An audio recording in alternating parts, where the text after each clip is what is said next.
Guest room গণরুমের মতো যে culture, সেই কালচারগুলোর পুনরাবৃত্তি আমরা আর দেখতে চাই না।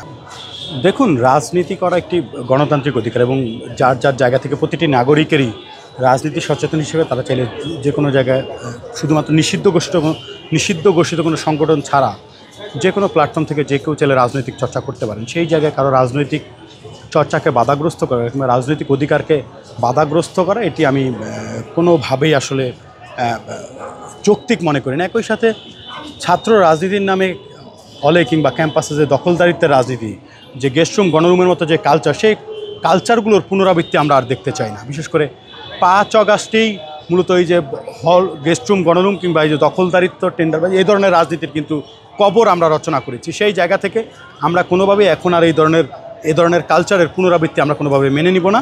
এটি কি সত্যি? একই সাথে গতকালকে RICL TMX, যুগের পর যুগ স্থাপনা থাকে মজবুত। ছাত্র দলের যে কমিটি ঘোষিত হয়েছে, 5 শতাধিক নেতাকর্মীর যে কমিটি, সেখানে আমরা যে নেতাদের কমিটি, সেখানে আমরা গুটি কয়েকের নামে শুনতে পেরেছি যে যারা ছাত্রলীগের আদলে ছিল। সেই জায়গা থেকে আমরা মনে করছি যে ছাত্র দলের এখানে আরও অনেক বেশি সতর্কতা অবলম্বন করা উচিত ছিল। একই সাথে ইতিমধ্যে আমরা সাধুবাদ জানি যে ছাত্রদল তাদের এই কমিটিকে কেন্দ্র করে, যেখানে যারা যদি কোনো ধরনের ত্রুটি রয়েছে কিনা সেই জন্য তারা তদন্ত কমিটি গঠন করেছেন। সুষ্ঠু একটি তদন্তের মাধ্যমে আমরা মনে করছি যদি কেউ ত্রুটিযুক্ত থেকে থাকেন এবং কেউ যদি স্বৈরাচারের দোষর কিংবা কেউ ওই ছাত্রলীগের যদি কেউ থেকে থাকেন, তাদেরকে অবশ্যই কমিটি থেকে বিতাড়িত করতে হবে এবং একই সাথে তাদেরকে এটির জন্য ক্ষমা চাইতে হবে আসলে। আর এই জায়গাটিতে আমি মনে করছি, এবং একই সাথে আমরা মনে করছি ছাত্র দলের কমিটি যেহেতু গতকালকেই হয়েছে, তাদেরকে সময় দেওয়া উচিত।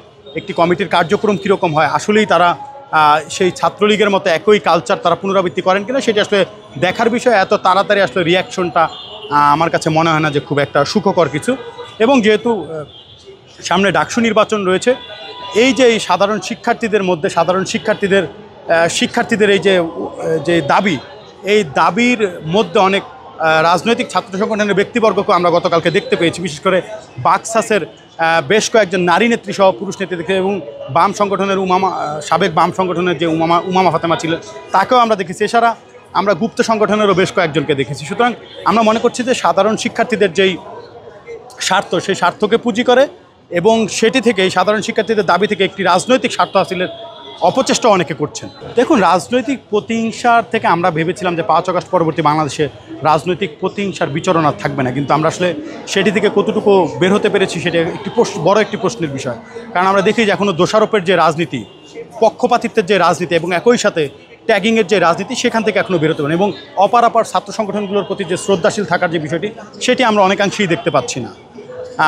এবং বিশেষ করে বড় যে ছাত্র সংগঠনগুলো রয়েছে, শিবির, ছাত্রদল, তাদের যে একটি পক্ষকে নিয়ে আরেক পক্ষর যে অপপ্রচার, এগুলো আমাদেরকে আসলে ব্যথিত করে। এবং এই যে ইতিবাচক রাজনীতির ধারা ফিরে আসার জন্য এবং নতুনরা যে রাজনীতি করবে, সেই জায়গায় আমরা মনে করছি যে অনেকখানি বাধাগ্রস্ত হচ্ছে। এবং এ ধরনের ট্যাগিং কালচারের কারণে এবং এই দোষারোপের রাজনীতির কারণে এবং এই ব্যাড কালচারগুলোর কারণে নতুনরা রাজনীতি থেকে আসলে মুখ ফিরিয়ে নিচ্ছেন বলে আমরা মনে করছি। এটি ভবিষ্যৎ রাজনীতির জন্য কোনোভাবেই সুখকর কিছু নয়।